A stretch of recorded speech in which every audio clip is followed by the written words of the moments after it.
One man said Ireland's public transportation is better than the United States, and Ireland's is shit. How's it going, guys? Welcome back to the channel. We're going to find out why Europeans hate living in the USA. That is the name of the video by the channel World According to Briggs. Links down below for the original video. Hit like and hit subscribe, hit that notification bell, and do all that awesome fun stuff while you're down there. Why do Europeans hate living in the United States? It's probably because, like,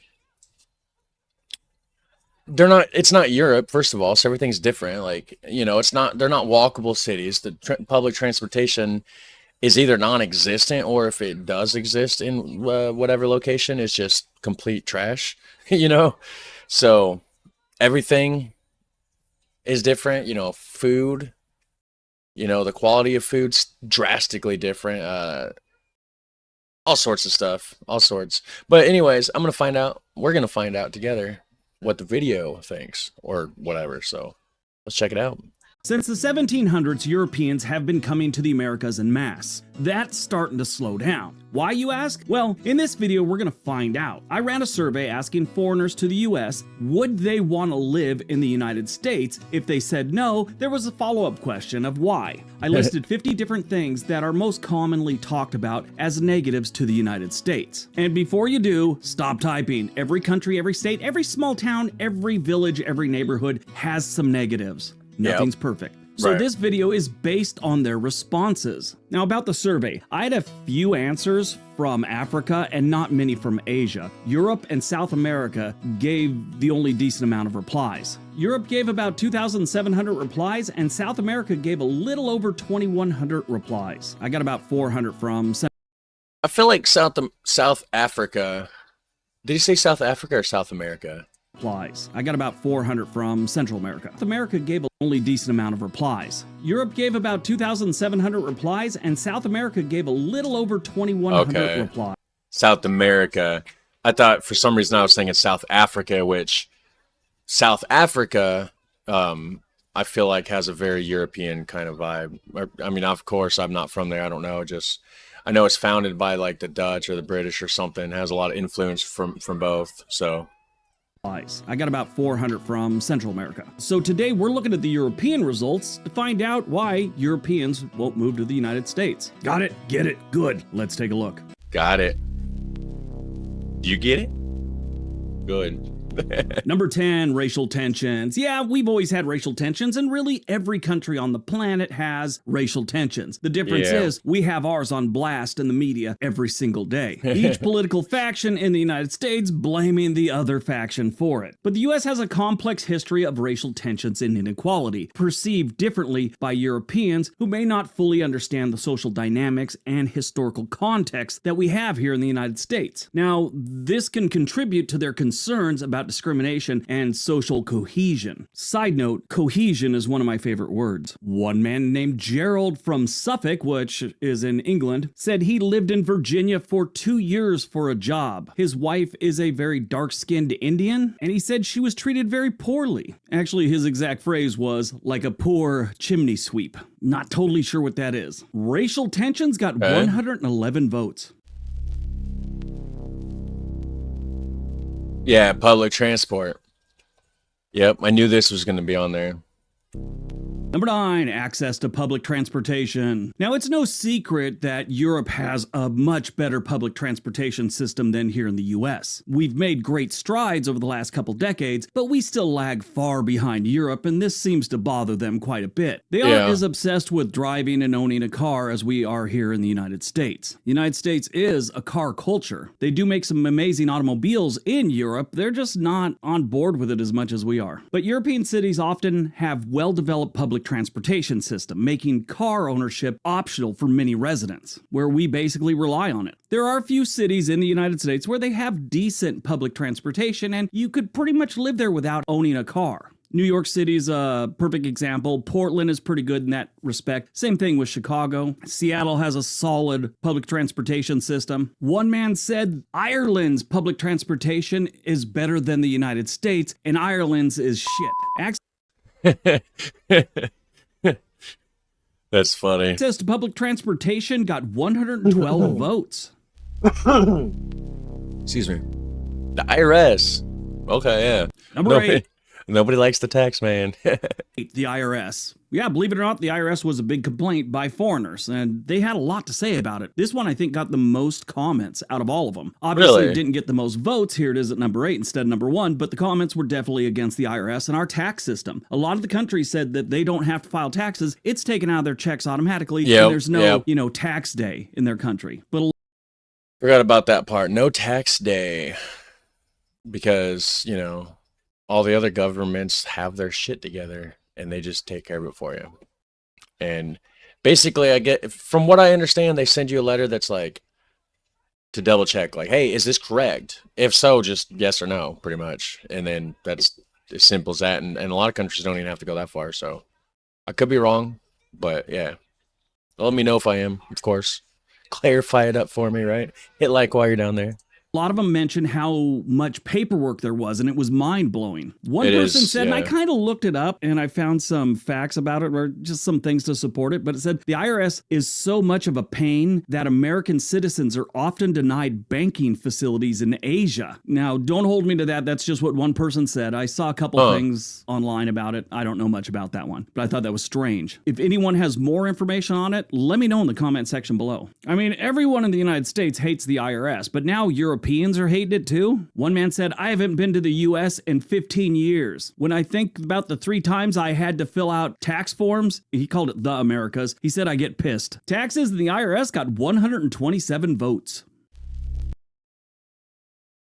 Yeah, it is a lot, I guess. But, you know, being used to it, though, it's not like a huge deal because, you know, you're just used to it. But I guess not having to deal with any of that from a European or just anywhere, I guess, anywhere else, it's anybody's perspective, you know.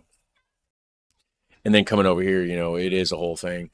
Speaking of the IRS, if an American citizen, like hypothetically, I go move to another country, okay?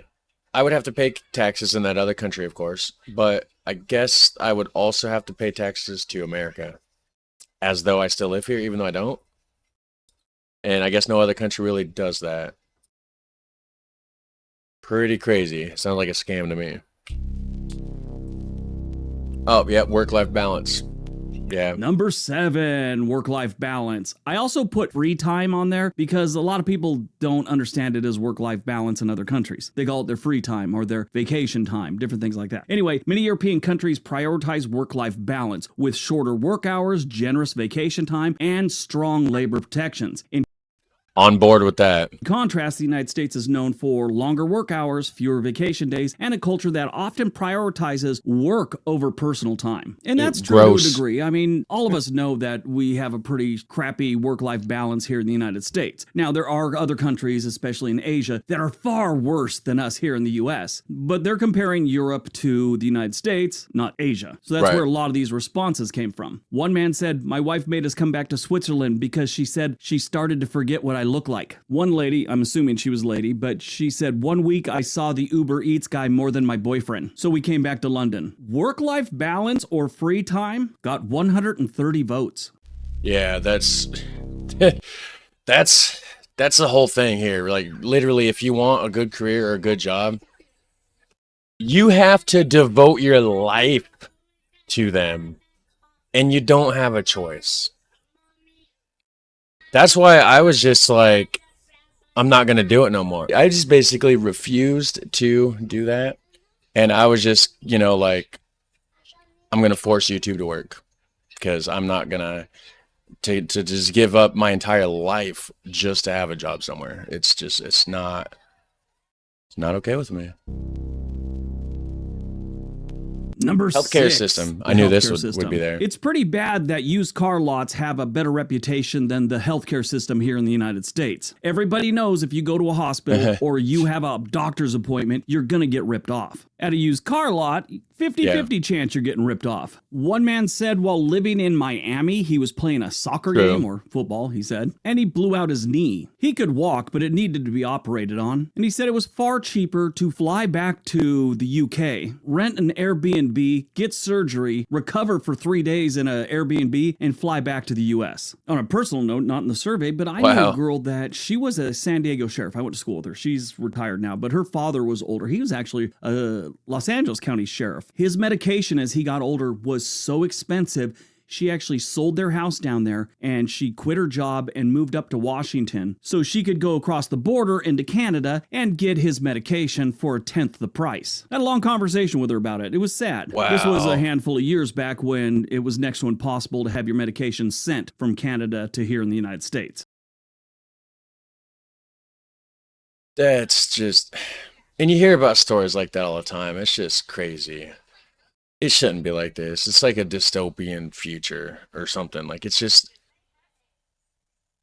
doesn't seem real. This one, though, should be no surprise to any American. We all know that our healthcare system is crazy expensive and complicated. It's good and you get good results, but it's too expensive for most Americans to actually afford. And the Europeans know this, and it kind of stops a lot of them from coming here. In 2022, they did a study where they figured out the per capita healthcare expenditure by developed countries. Down towards the bottom, you had Mexico with about $1,100 a year, Brazil, $1,500 a year. You get up to Poland, it's about $2,900 a year. Spain was $4,400 a year. Korea is about $4,500 a year. UK is about $5,400 a year. Denmark, you get all the way up into $6,270 a year. Australia's $6,596. Switzerland is $8,000. The US is the absolute most expensive, $12,555. That's per capita healthcare expenditure. A lot of the countries well below us have better results than we do here in the United States when it comes to our healthcare. Healthcare got 132 votes.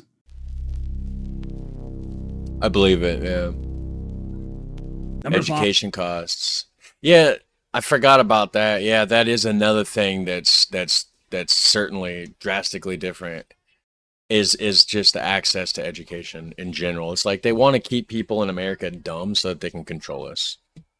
Keep us dumb, force us to slave away our lives at the job, you know, and make it to where you don't have any time to even say anything if you wanted to, really. Education costs. Yeah, a lot of countries in Europe, the education's really inexpensive when you compare it to the United States. Now, if you just look at public colleges, it's about $8,000 here in the United States on average. If you include the private colleges, it gets up to about $14,000. The United Kingdom is really close to what we got going on in the United States as far as cost goes. But other developed countries, it's a different story. Take a look at Japan, $5,228 a year. Canada's a little bit lower than that with $4,900 a year. You go to Australia, $4,700 a year. The Netherlands is $2,400 a year. Switzerland, $1,100 a year. France, $217. Germany, it's all free. No tuition. That's not even counting like your housing and all that stuff. One guy from Poland said he'd looked into coming to the United States, but it was far too expensive. I think he should have come to the United States because he had like 5 misspelled words. I don't know what's going on in the Poland school system, but never has 2 E's in it. 140 people voted for education.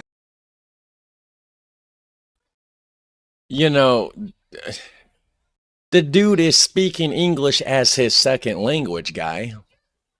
You're speaking English as your first and probably only language. So how are you going to sit there and say anything about the Polish guy spelling some words wrong when he knows Polish and he's probably doing pretty good with English?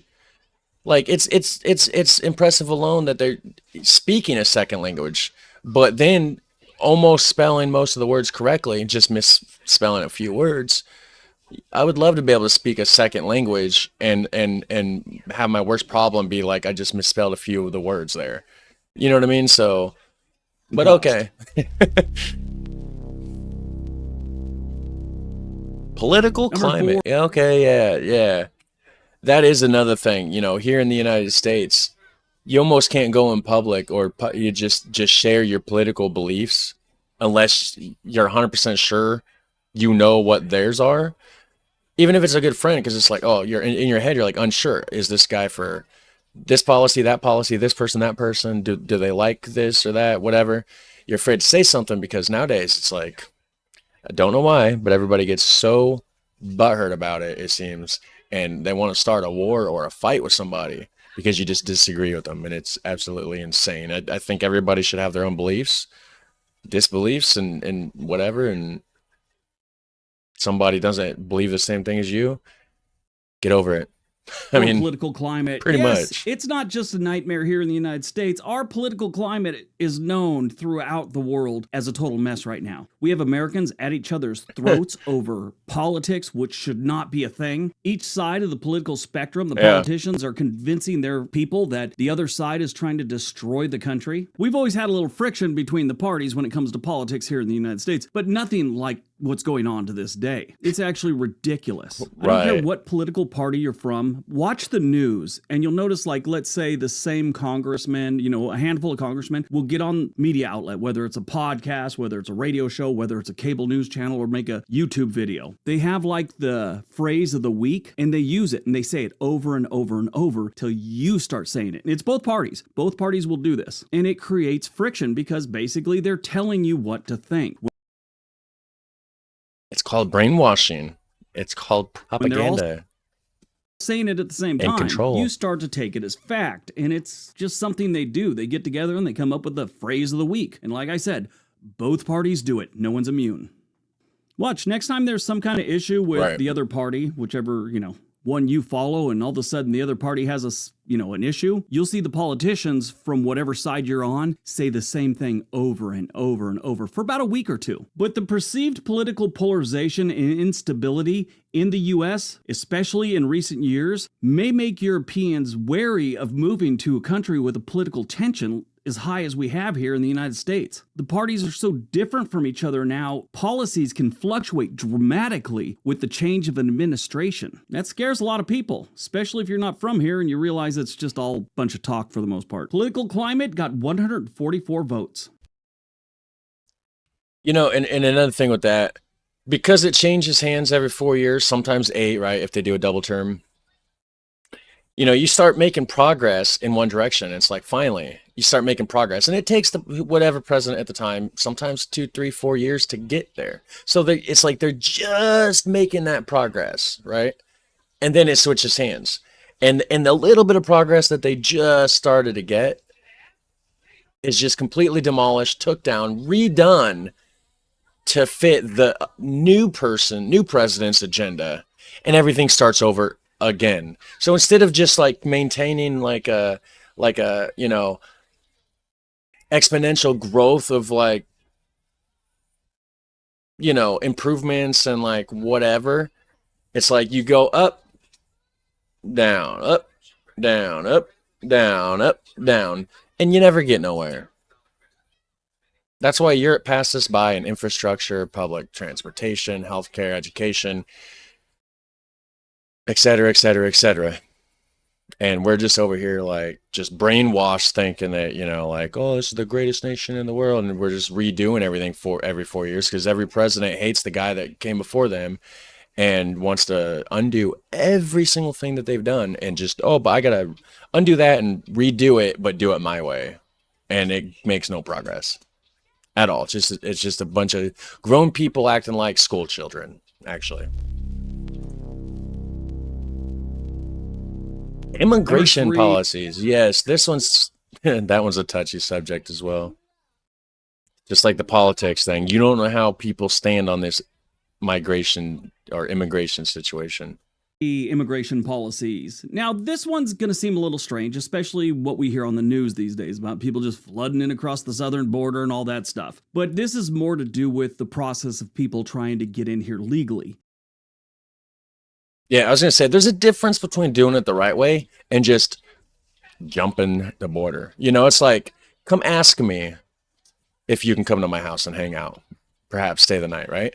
Don't just kick my door in and just go sleep in my bed and tell me to screw off and there's nothing I can do about it. This is my house. You ask me first, please.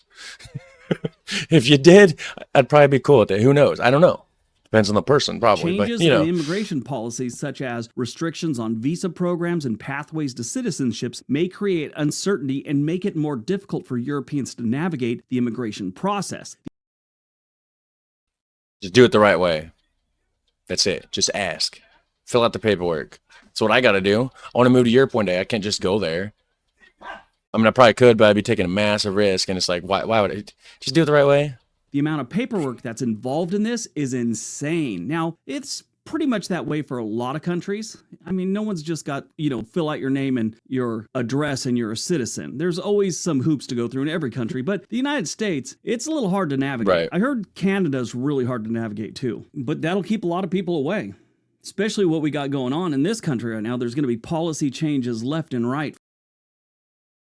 It doesn't keep people away. It just makes them come through the southern border illegally because it's a hassle getting in the right way, which creates a way bigger issue in the long run. But it's one of those situations. You don't know how people see it and which side of the political spectrum they lay on, or like what their viewpoints are. So it's better just to keep those thoughts in your head. I guarantee 210 people voted for immigration policies. 210. Language barrier. Most other countries that do speak a second language speak English as their second language. So that's kind of surprising to me a little bit, language actually. barriers. While English is widely spoken in the US, Europeans may still face challenges with accents, dialects, and language nuances that differ from what they're accustomed to. And I guess it would probably certainly depend on what country you're coming from, like obviously Netherlands, very good English speaking. They would be fine here probably. Germany probably wouldn't be so bad, this and that. But maybe other countries like French or something, right? Maybe they're not so good with English. Or France, not French. The country's called France. The language is French, though. Anyways, maybe they're not so good at speaking English, or like whatever country, which could create communication barriers and feelings of isolation. Now, this is a big thing. We have some pretty serious shifts with the way we speak from state to state. South is very different from what you got going on in California. You could come here from Germany and go end up in a small town in Mississippi. They might actually look at someone from Mississippi and go, is this dude speaking English? What is going on here? Now, most Europeans do speak English. True. I shouldn't say most, but a higher rate than Americans speak other languages. But of course, it's going to be your flat, basic Hollywood English. You know what I mean? Like just your basic American Hollywoodized English. What we would say has no accent. Of course, there's an accent if you're from somewhere else, but just the basic flat, you go deep south, of course, you're going to get those heavy accents that sometimes even for American speakers or, American English, people that live here, whatever, right? Sometimes it's even hard for us to understand people from certain areas. We do have a pretty serious language barrier for a lot of different people, and the dialects play a big part. I mean, I'm from California. I'm from a beach community, and some of the things I say on this channel, English-speaking people ask me what I'm talking about sometimes. But this one got more votes than I really thought it would. I mean, I didn't think this was much of a big deal, but it showed up at number 2 with 325 votes. All right, before we get to number 1, don't forget, we have another channel called The Sweet Life for Briggs. It's about travel and cruises and stuff like that. There's a link for that down below. All right, on to number 1. On to number 1. And number 1, crime and gun violence. Yes, this gun violence, yep. And I knew, and I don't know if I mentioned that. I don't think I did, but definitely different than a European country. Like you're going to definitely have some cultural differences there when somebody's not used to it's not just the cops that have the guns, the people have guns out here too. And it's like, don't go to the wrong place. Rural places, small towns, you're probably fine. Don't go to certain cities and certain places like that in certain neighborhoods. This is the biggest one. While gun ownership is common in some European countries, the prevalence of firearms and high rates of gun violence in the U.S., along with relatively relaxed gun laws in some states, can be alarming to a lot of Europeans who are not accustomed to this type of culture. Now, I'm not taking a stance on either side. I own firearms. I was in the military. But we're talking about people from other countries coming to this country. And it is alarming to a lot of them, especially when they see the high rate of shootings we have and how often firearms are used in crimes. One guy said, in America, you go to get a pint and you may never see home again. I was like, that's kind of rough. Go to get a... I mean, yeah, it could happen, you know, because it's, you know, you could be caught in like just crossfire. And someone's gonna shoot you. You know, I'm sure it happens, but it's not like an hourly occurrence here in the United States. But yeah, compared to a lot of other countries, we have a ton of gun violence and a lot of crimes. I mean, but it could. No place is immune from crimes. We just have ours on blast in the media and online and everything else like that. So it's really the perception that they have. How close it is to the reality of the situation, who knows? But we're talking about what they think. And they think the entire country is Southside Chicago, without really thick pizza. Gun violence got 443 votes. That's a lot. All right, that's today's video. Hope you guys enjoyed it. That was today's video. Hope you guys enjoyed it as well. So that was awesome. Definitely check out this person's channel, World According to Briggs. I'm going to hit like on the video. You can find the link to the original video down in the description section, like I said. And go check out the Patreon. I have one of those. Watching Father 10 just started on season 2 on that. So, and also blocked YouTube videos, stuff that got blocked on YouTube, or you know, demonetized videos. Those are on Patreon as well. So you guys have a super fun, awesome day. I'll catch you in the next one. Take care. Bye.